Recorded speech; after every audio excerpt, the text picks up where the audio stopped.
welcome back. Today I'll be sharing my September wrap-up. I know it's a little bit too late. I meant to do this like a couple weeks ago, but you know, life happened and there were other videos that I wanted to upload sooner, so that's pretty much all about it. So, in September, I read a total of 9 books. I think this has been my worst reading month this year, but overall, I'm still quite happy with 9 books, because 9 books is still a lot for me, at least.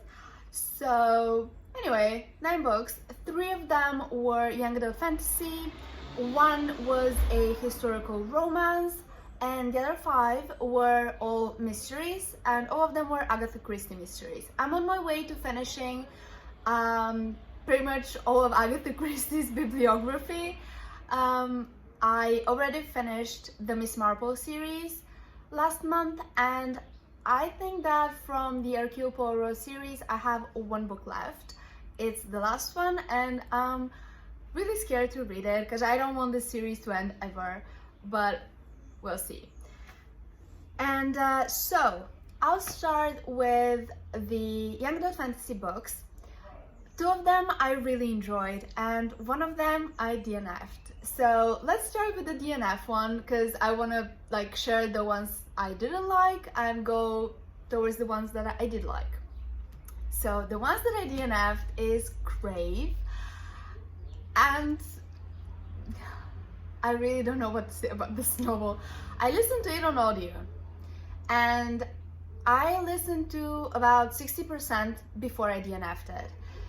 It took me months to reach 60% because I did not enjoy the story.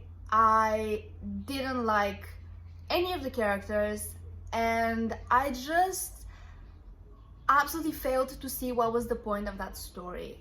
It's true that I did not finish it. Maybe the ending is absolutely amazing, maybe it would have blown me away, but I highly doubt it. And to be quite honest, reading 60% of it is quite enough. Like, I don't feel bad about DNFing a book I've read more than half of. And so the main reasons why I DNF'd it and why I really did not enjoy this book are: 1, it was such a cliche, and I don't mean this in a bad way, because like there are cliches I love, and cliches are cliches for a reason, because they were tropes that were so popular and people loved them so much that they were that they were overused in books and they became cliches. But I personally am not a fan of the not like other girls trope slash cliche slash whatever. And the main character of this book, like within the first 20 pages, she was like, I don't want to be I'm not one of those young adult heroines in books. And I'm like, excuse me. Not only that, like, this girl, her parents are dead because, God forbid, we have a paranormal young adult book in which the main character's parents are not dead. And so her parents are dead, recently dead, and she goes to live with her uncle, who owns this academy for like special people, and she thinks that they're like very rich or some such. However, upon arrival, she realizes that strange things are happening, these people are not what they seem, blah blah blah. And there is a guy who immediately like starts threatening her or just being a bully. And of course she falls in love with him, and he falls in love with her within, I kid you not, 2 days. Like 2 days. It took them both 2 days of seeing each other for immediately like starting to think only about that person and like being head over heels for them. And I'm like, come on, like insta love is one thing, but this takes insta love to a whole new level. It was just ridiculous. It was ridiculous. And anyway, so a lot of like unexplainable things happen, and she starts wondering if she's going crazy and blah blah blah.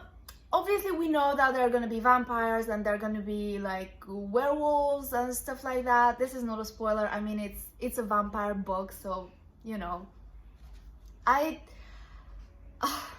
God. So the characters were cardboard cutouts of like your stereotypical young adult paranormal heroes. Like the guys were super hot, the girl was not like other girls, and like she arrives in this new school, everyone starts falling for her, even though like she had the personality of a, like, I don't know, teaspoon. Like she was so dumb to say the least. She was dumb. That was it. She was dumb. The guy was like possessive, aggressive.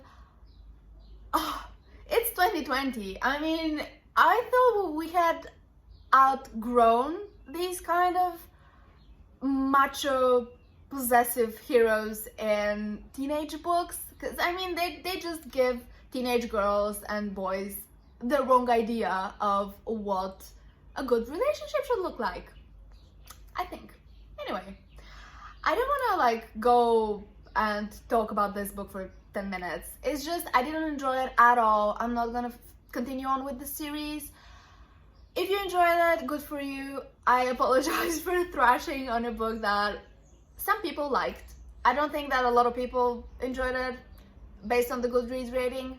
But anyway, moving on to a book I actually enjoyed. And this is super strange because I would have never thought that I was into vampire books, but this month I read 2 vampire books and I have another vampire book piled up for October. So obviously something is going on with me and vampires lately. Who would have thought? Anyway, so this is The Damned, which is the second book in the Beautiful series by Renee Ahdieh. And I was under the distinct impression that this series was going to be a duology and that this book was going to be the final book in the series. I was wrong. And I realized that when I finished the book. And my belief that this was the final installment kind of took away a little of my joy from reading it, because a lot of things were happening. The world building got more complex in this book as opposed to the first book. We were introduced to a whole new world, the other world, where all the magical creatures live. And we were introduced to that world, and 100 pages before the ending, there were so many plot lines which were not completed, and I was wondering how we were gonna wrap everything up before the ending, because we just had 100 pages left. And the book ended not on a cliffhanger, but it ended with an open ending. And I was like, but half of the things that were set up both in this book and the previous one were not concluded in any way. And I checked, and it turns out that there are going to be more books in this series. So far I couldn't find any information about how many books exactly, but there will definitely be more books in this series. And had I known this, my whole experience reading this book would have been probably different, because I wouldn't have been so skeptical about how, and wondering how we were going to wrap everything up. But anyway, I still enjoyed it. I gave it 3.5 stars. I didn't enjoy it quite as much as I enjoyed The Beautiful, because The Beautiful managed to surprise me, because it was marketed as a vampire book, and it wasn't really a vampire book, which disappointed a lot of people. But for me, it was a surprise, and it wasn't your typical, like, what you'd expect from a vampire book. Because like normally with vampire books, you have one of the main couple is a vampire and the other person falls in love with them, and they are wondering what's happening, and at some point they discover that their loved one is a vampire. The Beautiful was nothing like that, which meant that it surprised me, and because it surprised me, it ranked very high up in my estimation. And also that, combined with very likable heroes, and with Renee Audier's extremely beautiful atmospheric writing. So all of this combined meant that I really enjoyed The Beautiful. With The Damned, we still have that beautiful atmospheric writing. The writing was amazing. It's probably my favorite thing about this book. I also love how we expanded on the world and we saw the other world, and we had hints about the other magical creatures, which I'm super excited to read about. I'll definitely continue on with this series. It's just that as I said, I thought this was gonna be the ending, and it's not. So obviously there is still a lot more to explore in this world, a lot of plot lines to wrap up, and I'm super excited. I think, and this is purely a guess on my part, but I think that the next book, I don't know, because there was no information anywhere about how many books this series is gonna comprise of. But I think that the next book or books are gonna feature Arjun and Philippa as a couple. I really hope. It's not a spoiler because nothing happens either in this book or the other one between them, because it's just my gut feeling telling me that they're gonna be a main couple. But yeah, we're gonna see. And just one more thing about this book, it features a lot of different viewpoints, not main viewpoints. Like from time to time we get Jay's perspective, we get Arjun's perspective, we get Pippa's perspective, but the main story was told from Bastian's point of view, which was interesting. I really enjoyed that. And of course we have a lot of Celine chapters as well. So again, I really enjoyed this one, not as much as I enjoyed The Beautiful, but this is probably my fault for not checking and wrongly believing that this was the ending of the story. Anyway, next up we have Bloodleaf, which I really enjoyed. This is a book that I gave 4 stars. I'm already reading the sequel, Greythorn. This is about this is a Goose Girl retelling, and it follows a princess who has magic in a kingdom where magic is outlawed. She's engaged to marry the prince of a neighboring kingdom, and thus ending hundreds of years of conflict between their 2 nations.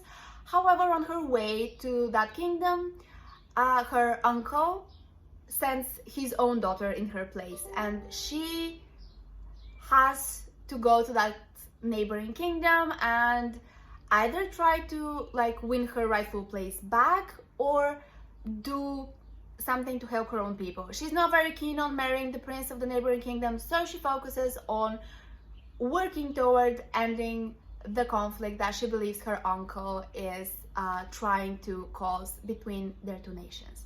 It was a very interesting book. I really like the main perspective.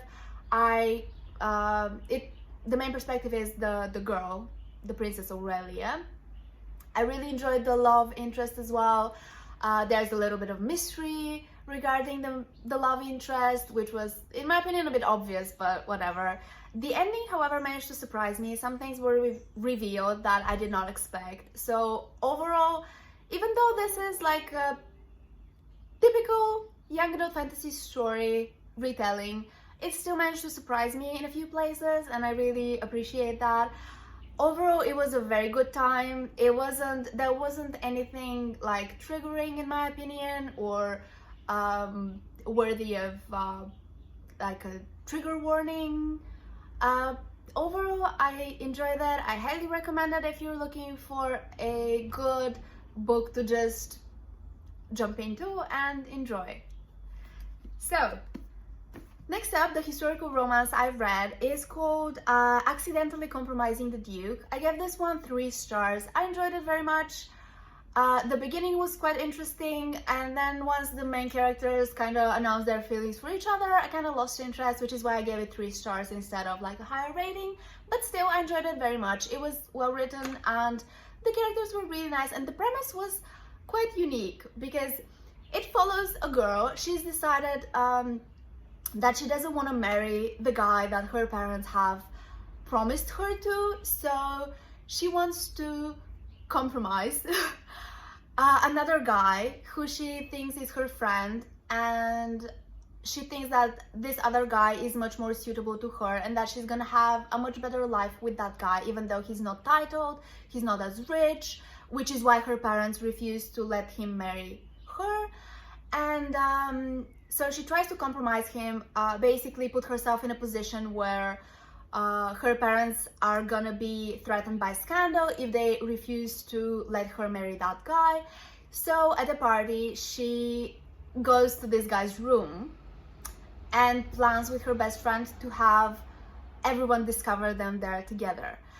However, by accident, she enters the wrong room and she gets stuck with a duke and she has to marry him, and the whole action develops from there. It was a very interesting premise. I absolutely enjoyed the beginning and the middle, and it's just that with historical romance, when the characters decided they've fallen in love with each other, like the whole point of the story for me personally is kind of lost, because like the stakes are not that high anymore, and I don't know, I don't enjoy the books that much afterwards. So when that happens early on in the novel, as it did here, I think it happened like, I don't know, 60%, 70% in, which is not that early, but still, like, it left a huge chunk of the book for something that I wasn't that interested in, which is why I gave it 3 stars. But again, it was a very enjoyable book. I recommend it if you're looking for a light historical romance read. And finally, all the Agatha Christie novels that I read. So there were 5. I read The Clocks, I read At Bertram's Hotel, Nemesis, Hercule Poirot's Christmas, and The Sitterford Mystery. So At Bertram's Hotel and Nemesis are Miss Marple novels. So I gave At Bertram's Hotel 2 stars. I didn't enjoy it at all, mostly because I wasn't happy with like who the killer turned out to be and like the motive for the whole murder mystery. I didn't buy that. It didn't seem convincing enough, which is strange because it almost never happens with me and Agatha Christie novels. I always find them like really good, but just this particular one I didn't buy into. I didn't like it. And then Nemesis I gave 4 stars. I really enjoyed it. It's the penultimate book in the Miss Marple series, and it was very good. It was super interesting. It had a very different like plot, because Miss Marple was investigating a crime that she didn't know had happened, if that makes sense. It's quite interesting. And then 2 of those books were part of the Hercule Poirot series, The Clocks and Hercule Poirot's Christmas. I gave The Clocks 3 stars. This was a reread for me. I enjoyed it quite a lot, but still it wasn't one of the best Agatha Christie novels, which is why I gave it only 3 stars. And Hercule Poirot's Christmas I gave 4 stars. Absolutely enjoyed it. Again, this was a reread for me. But I had completely forgotten like what the mystery was, who the killer was. I didn't remember anything because I read this when I was in high school, I think, so I really enjoyed it. 4 stars. And I read one standalone novel, The Sitterford Mystery, which I gave, again, 4 stars. It was very interesting, very entertaining. I highly recommend it. I'm not gonna go into detail about the Agatha Christie plots, like the summaries of those books that I read, because I don't think Agatha Christie needs like recommendations, and because if I did that, this video would be like 50 minutes long. But once I finish the Hercule Poirot series, I think that I might do an Agatha Christie video, like basically summarizing the different series that she has, and because like there's a lot of interesting information about her series and the standalones and etc. So this was my reading wrap up, and overall I'd say that I had a pretty good reading month in September. I quite enjoyed most of the books that I read, with the exception of Crave, which again I DNFed and I really did not enjoy. But overall, I'd say I'm quite happy with my reading. Thank you so much for watching, and I'll see you next time.